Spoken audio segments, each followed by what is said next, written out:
però entenc que avui aquí estic per parlar de l'empresa familiar i de Borges, i és això amb el que em vull centrar ara en aquesta primera part del debat. 4 dades perquè us feu una idea ràpida de què és Borges. Borges neix fa més d'un segle amb el meu besavi i la meva besàvia. De fet, era més emprenedora la meva besàvia que el meu besavi, i no ha sigut prou reconeguda fins ara fa un temps. Després, ells van tenir 2 fills, que va ser la segona generació, i després aquesta segona generació van tenir 4 fills, que són la tercera generació, que són els qui han fet gran l'empresa. I són els qui des dels anys finals dels 50 han desenvolupat l'empresa d'una coseta petita a una gran empresa internacional, multinacional, que a dia d'avui, perquè us feu una idea, factura 772 milions d'euros, dels quals un 67% és a l'estranger, comercialitza 328.036 tonelades, té 1.093 empleats, 14 oficines en 9 països i venem a 105 països del món. Tot això ho ha fet la tercera generació i amb molt d'èxit, i la quarta generació ens hem anat incorporant progressivament, i ara comentarem una mica com ha sigut tot això, en els últims 20 anys, 20-30 anys. A la quarta generació som 14. Per tant, de la tercera generació, que són 4, passem a la quarta generació, que són 14. I m'agradarà compartir això, aquest traspàs de la tercera a la quarta generació. I aquí hi ha hagut diversos moments clau. I ara faré un punt perquè ho conegueu. Ja han passat 18 anys, però va ser un moment dramàtic. Fa 18 anys, ara ho puc compartir, potser fa uns anys no ho podíem compartir, en un moment donat, l'any 2006, es decideix acomiadar a totes les persones de la família que treballaven a l'empresa i els 4 directius clau en aquell moment que dirigien l'empresa. Va ser un moment de transició molt dramàtic i que ara espero que pugueu entendre amb tota l'explicació que us donaré de com ha anat tot el procés dins de la família. Com us deia, la segona generació fa el seu camí, crea una empresa molt xula, però llavors entren els 4, un dels quals el meu pare i els meus tiets, i ells hi ha una primera fase d'uns quants anys on els 4 són 4 líders. Són 4 líders que cadascun empenta d'una manera molt forta i desenvolupa una àrea relevant de l'empresa. Un se centra més en els olis, els altres amb els fruits secs, un se centra més en la part de la marca, els altres se centren més en la part industrial, però els 4 remen i quasi entre ells parlen poc. I és una primera fase. Jo li dic que és una fase d'empresa de gestió familiar, i la posava aquí, empresa de gestió familiar amb un lideratge fort de 4 membres de la família, i que es troben de tant en tant, però comparteixen poc. I arriba un moment que l'empresa es fa molt gran, l'empresa creix, i aleshores entrem en una segona fase. I aquesta segona fase té 3 elements comuns, jo diria. El primer element comú és que intenten ja muntar una governança formal. És a dir, ja munten un consell d'administració amb uns consellers independents i intenten començar a fer una governança com el llibre de text i com s'ha de fer. Després hi ha també la incorporació dels primers directius professionals, dels primers directius que substitueixen una mica tota aquesta força i tota aquesta energia dels primers, dels 4 de la família. I després també han de començar a parlar molt més entre ells. És a dir, es comencen a tenir que interactuar més entre ells 4 i això genera també una nova dinàmica a l'empresa. És una segona fase que canvia l'empresa. I canvia l'empresa i genera noves dinàmiques. I aquí prenen una decisió molt polèmica, podem dir, però en aquell moment era molt natural i era una decisió que tothom la va entendre molt bé, que van dir, la 4ª generació, tots poden entrar a l'empresa, els que vulguin, en funció de les seves capacitats, és a dir, en funció de la seva formació i la seva experiència, el posarem en un lloc i li donarem un sou, i sobretot que no depenguin de ningú de l'empresa, de ningú de la família. I amb la qual cosa permeten una entrada de tota la 4ª generació que progressivament, durant els anys següents, va entrant en aquesta segona fase. Va entrant d'una manera desordenada i va entrant d'una manera cadascú a llocs diferents de l'empresa i llavors, què passa aquí també?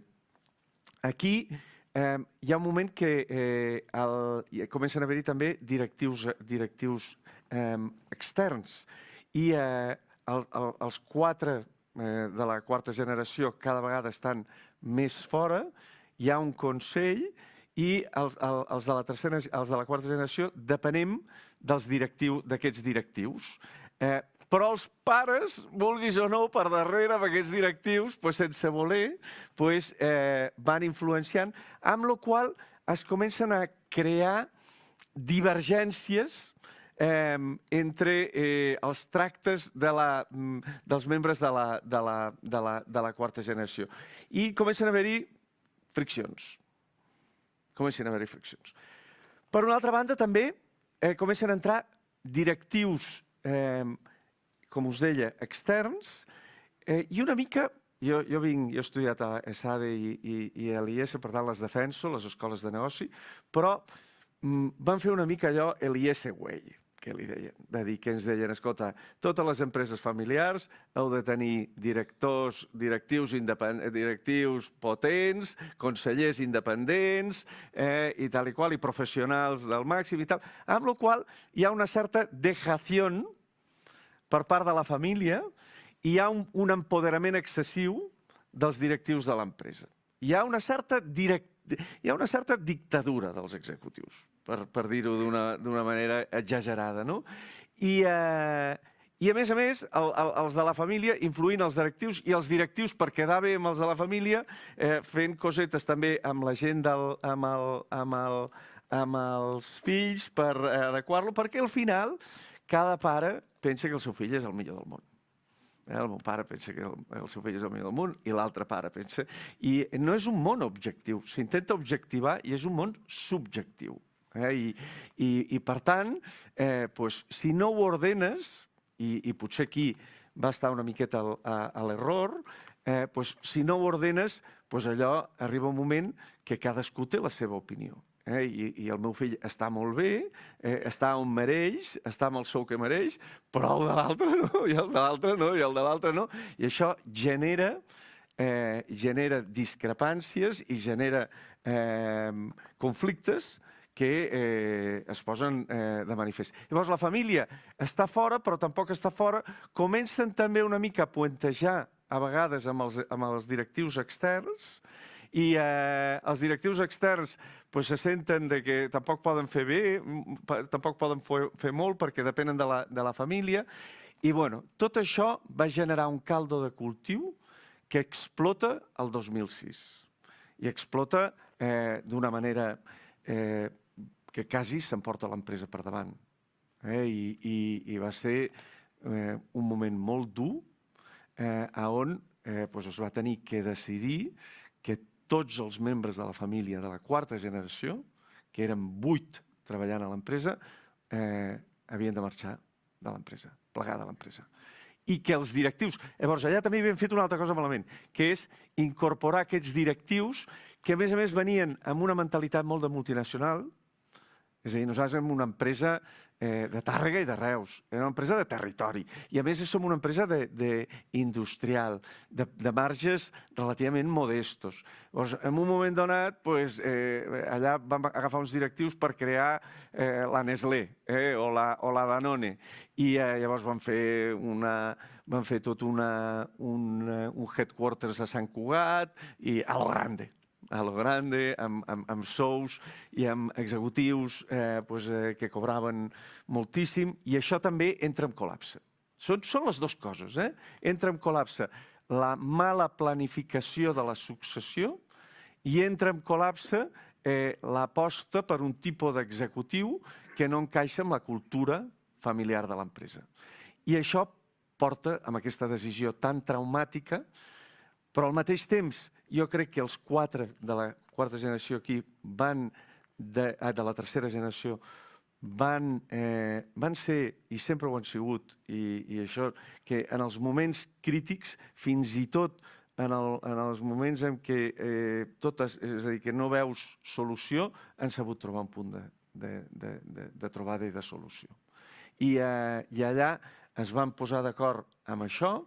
Va ser molt traumàtica la sortida dels membres de la quarta generació, se'ls va fer un bon paquet econòmic, però ja us podeu imaginar, molts d'aquests membres, i molts tenien posicions molt importants ja al grup, i van haver de repensar totalment la seva carrera professional i reinventar-se durant els anys següents, i van passar a ser d'empresa de gestió familiar a empresa de govern familiar. Van fer aquesta transició de manera traumàtica. Aquesta transició la podíem haver fet de manera tranquil·la. Nosaltres la vam fer de manera traumàtica. I llavors la família, en comptes d'estar a la gestió, van passar a estar en el govern. I van fer una aposta per directius de cantera. Van fer una aposta per directius de la casa. Especialment pel David Prats, que a dia d'avui és el CEO de l'empresa, que era un noi que havia començat a treballar amb 15 anys a Borges, i un noi de la casa, que el posem al capdavant. I només deixem a un membre de la família, que és el meu pare, que queda el meu pare com a president executiu, d'alguna manera, i el David per sota com a conseller delegat. Marxen tots els directius de multinacional, anem a dir, marxa també tota la quarta generació, hi ha una reinvenció completa de l'empresa, i gràcies a això tenim els 18 millors anys de la història de Borges, a posteriori. De sobte, tot es va posar en ordre. Els directius i la gent i els equips sabien a qui tenien que reportar, amb el David. El David treballava aigües avalls. El David i el meu pare feien molt bon tàndem, i els dos jo crec que es van entendre molt bé durant 15 anys. El meu pare treballava aigües amunt, cap al Consell, no permetia que hi hagués intrusisme cap a baix, i d'alguna manera el poder estava molt ben estructurat. L'ecosistema, abans teníem un ecosistema que no funcionava, de sobte tenim un ecosistema que funciona. I tenim una manera d'estructurar l'empresa que comença a funcionar i a donar els seus fruits. Va ser això perquè van marxar els directius externs? Va ser això perquè va marxar la família? No, jo crec que no. Jo crec que va ser perquè és a dir, vam aconseguir reestructurar l'empresa d'una manera que tenia sentit. I allò va començar a funcionar. I després perquè també el lideratge era bo.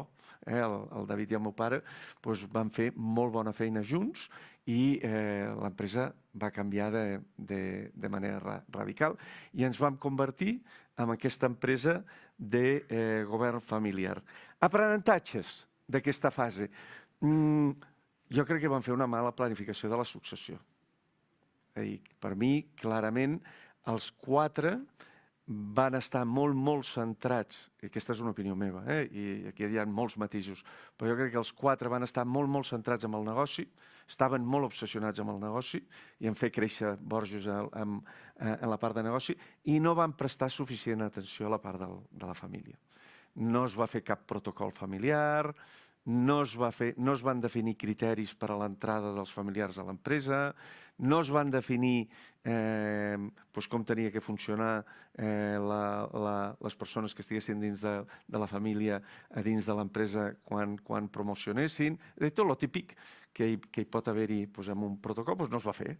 Llavors, aquest criteri que qualsevol pot entrar en funció de les seves capacitats i no dependre de la família, això no funciona, perquè després entren i després els pares interactuen i fan una miqueta, sense voler i amb la més bona intenció, però fan una mica de nepotisme i llavors cadascú va afavorint els seus. I una empresa familiar té que tenir normes, té que tenir lleis, té que tenir estructures per regular l'entrada de la família a l'empresa. I això no es va fer. Per tant, jo crec que aquí és on va haver-hi un gran error. I després, amb la part dels executius, ens vam deixar enlluernar massa per l'IS Way, per dir-ho, i amb tot el carinyo, que jo soc 100% fan de l'IS, però la família no pot fer dejació de funcions, la família. Per molt que us diguin directius independents, per molt que us diguin que això, la família té que estar a sobre del negoci, i jo crec que en aquell moment no hi vam estar i ens vam deixar enlluernar massa per executius externs, i això va acabar sent un problema. Amb tot això es va reestructurar, i tot això va donar aquests 15 anys de plenitud on hi havia un gran lideratge, hi havia un consell. Allà es va fer una cosa també molt intel·ligent. Clar, de 4 a 14 no és evident aquest traspàs.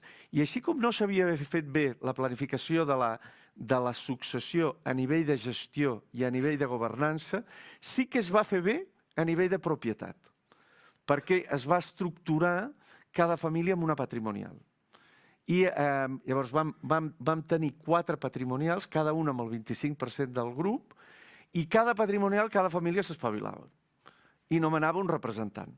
Amb la qual cosa vam seguir amb els 4 de la tercera generació. Llavors, quan hi ha el traspàs, ara fa 3 anys que el meu pare es jubila i ja també marxen les altres 2 persones de la tercera generació que estaven en el Consell, i entrem i ens quedem plenament la 4a generació en el Consell, ens hem quedat 4, un representant per cada patrimonial.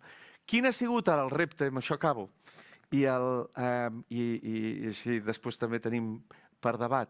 Ara el repte dels 3 últims anys és que el Consell, al marxar el meu pare, el David s'ha elevat com a president executiu, el Consell ha baixat, han professionalitzat molt més el Consell, han entrat consellers independents molt top, tenim algun aquí, molt top, i amb el qual han professionalitzat molt el Consell, però ara mateix el lideratge familiar que exercia el meu pare al seu moment ara no està representat en el Consell, i està representat pel Consell amb el David. I això està funcionant molt bé.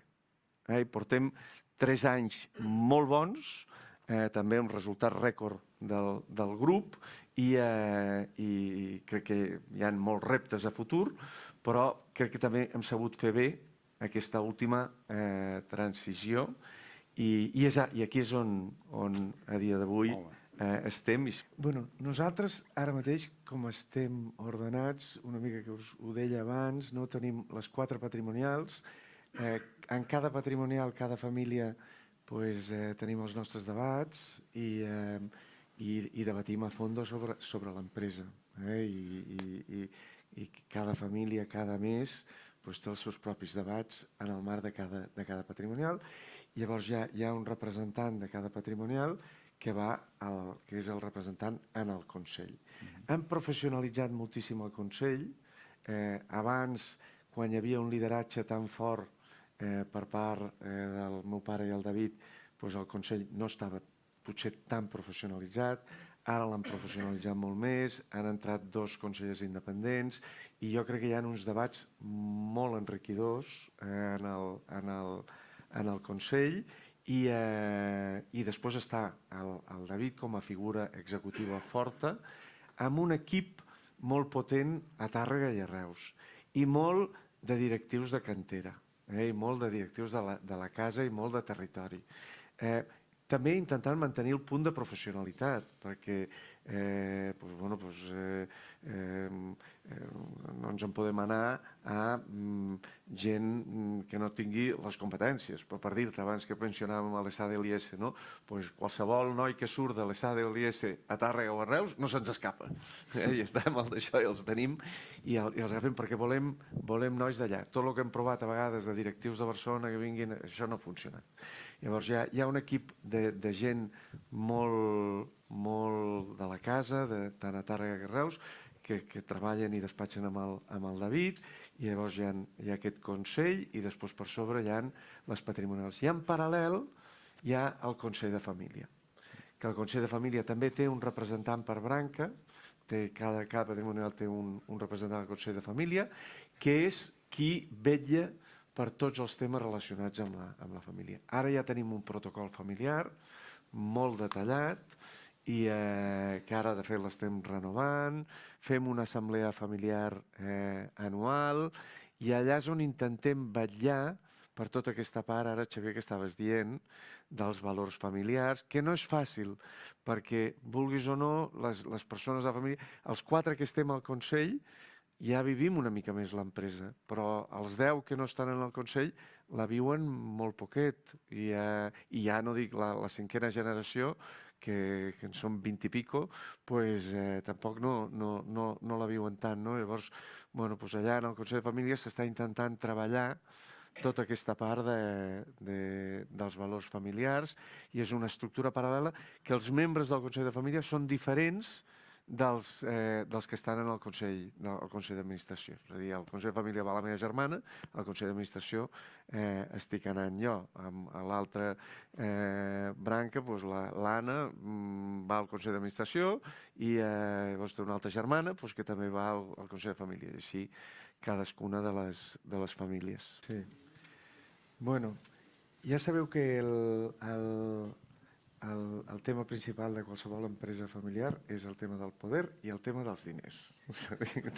Totes les baralles són per temes de poder i per temes de diners. La veritat és que a dia d'avui hem sigut capaços de ser una de les grans empreses familiars del país que encara està 100% en mans de la família. I ens sentim molt orgullosos d'això. Hem pogut créixer molt sense tenir que obrir l'accionariat i veiem moltes perspectives de futur on podem seguir creixent sense necessitat d'obrir-nos.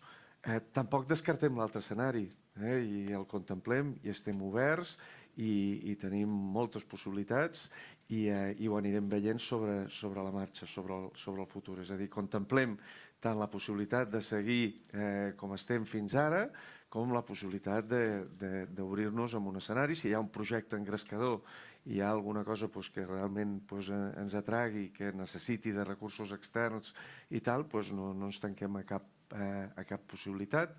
I clarament jo crec que la part dels diners és una part essencial perquè la família estigui contenta i perquè hi hagi bona sintonia dins de la família.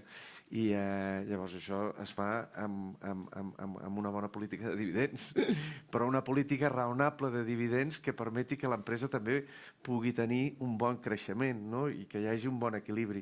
Crec que hem trobat un bon punt d'equilibri en aquest sentit i a dia d'avui hi ha bastanta satisfacció tant per part de la família com per part de l'empresa de com està funcionant això. És veritat que quan l'empresa va bé, tot va bé. Ja portem molts anys, ha anat molt bé. Quan arribin anys més durs, haurem de veure com van les coses. però ara mateix et diria que aquest tema el tenim bastant ben resolt a nivell familiar. No, jo crec que la majoria d'empreses relativament grans que hi ha al país són empreses que estan facturant menys de 1.000 milions. Això, molta gent li diu que som pocket multinacionals. Són multinacionals de butxaca comparades amb les empreses mitjanes grans que hi ha por all, és un tamany petit i per tant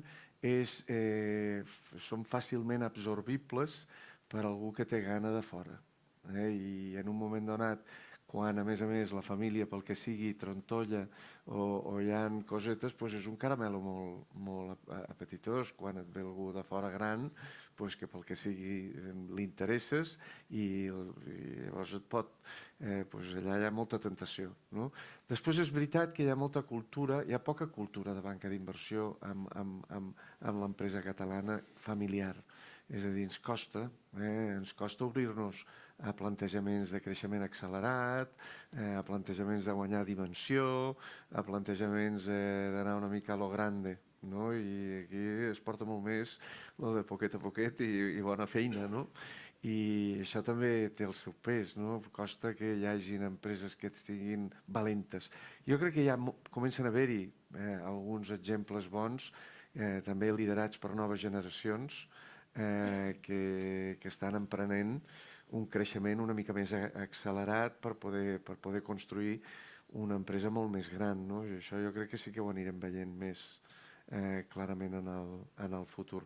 Però és veritat, això que dius, hem sigut clarament més venedors que compradors. Encara falta grans empreses. A mi m'agradaria que algun dia pogués venir aquí dintre de 15 anys, si encara soc viu, i estar aquí i parlar que hem creat una empresa i no aplicar el cas d'una empresa catalana una altra vegada s'ha venut i hem fet i tal, i llavors ens dediquem a invertir en 1.000 coses, sinó tot el contrari, no? Però, bueno, veurem. En el nostre cas, jo diria que clarament sí.